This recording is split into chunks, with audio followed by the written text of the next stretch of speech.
Patent लेना है तो सिर्फ क्लेम करना काफी नहीं, प्रूफ भी देना पड़ेगा कि दुनिया में पहले से कोई और वैसे हाई इन्वेंशन नहीं लेके आया। सेक्शन 13 इसी का फाउंडेशन है।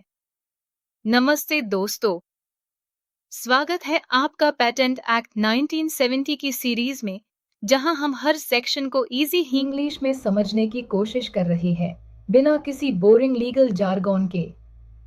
आज हम बात करेंगे सेक्शन 13 की, जिसमें एग्जामिनर के काम का अगला स्टेप डिफाइन किया गया है, और वो है सर्च फॉर एंटिसिपेशन। सिंपल शब्दों में, एग्जामिनर ये चेक करता है कि क्या आपका इन्वेंशन पहले कभी किसी और ने फाइल, पब्लिश या यूज तो नहीं किया। ये स्टेप बहुत क्रूशल होता है, क्योंकि पैटेंट का बेसिक प्रिंसिपल हाई नॉवेल्टी पे बेस्ड होता है। अगर इन्वेंशन ऑलरेडी दुनिया के किसी कोने में पब्लिक डोमेन में आ चुका है, तो आपको पैटेंट नहीं मिल सकता। तो चलिए डिटेल में देखते हैं कि सेक्शन 13 का प्रोसेस क्या कहता है। जैसे ही आपके एप्लीकेशन की एग्जामिनेशन रिक्वेस्ट सबमिट होती है, कंट्रोलर एक एग्जामिनर को अपॉइंट करता है, जैसे हमने सेक्शन 12 में देखा। अब सेक्शन 13 कहता है कि एग्जामिनर को 2 मेजर काम दिए जाते हैं। Check whether the invention is anticipated by any previous publication in India or anywhere in the world. Check whether it is anticipated by any patent already granted or filed in India before the priority date of the applicant's invention. इसका मतलब है कि examiner सिर्फ India के high documents नहीं, बल्कि globally जो भी साइंटिफिक लिटरेचर, जर्नल्स, पेटेंट्स और पब्लिक डिस्क्लोजर्स अवेलेबल है, उन सब को सर्च करता है।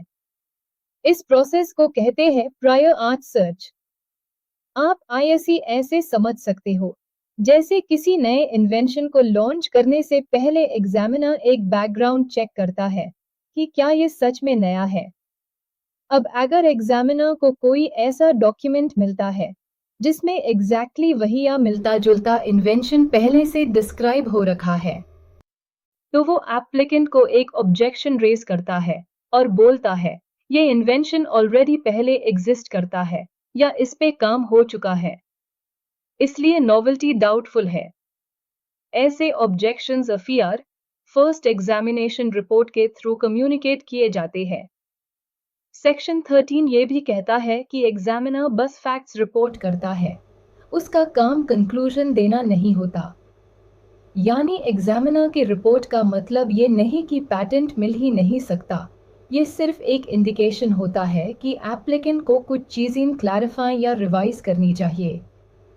और अगर एप्लीकेंट प्रूव कर देता है कि उसका इन्वेंशन सिग्निफिकेंटली डिफरेंट है, या जो डॉक्यूमेंट मिला है वो सिर्फ वेगली रिलेटेड है, तो कंट्रोलर उस ऑब्जेक्शन को रिजेक्ट कर सकता है और पैटेंट ग्रांट कर सकता है।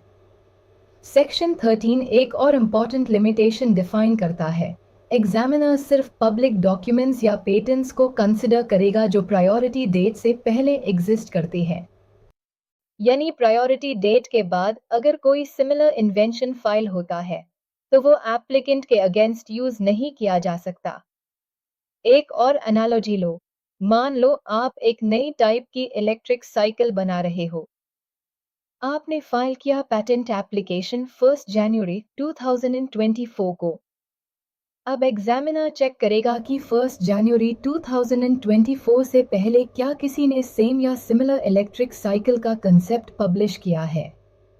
अगर मिला तो नॉवेल्टी पे सवाल, अगर नहीं मिला तो आपका इन्वेंशन यूनिक माना जाएगा। तो इन शॉर्ट, सेक्शन 13 इंश्योर्स की कॉपीकैट इन्वेंशंस को पेटेंट ना मिले और सच में नए और ओरिजिनल आइडियाज को हाई प्रोटेक्शन दिया जाए। ये स्टेप पैटेंट सिस्टम को फेयर बनाता है और इनोवेशन को रिवॉर्ड करता है।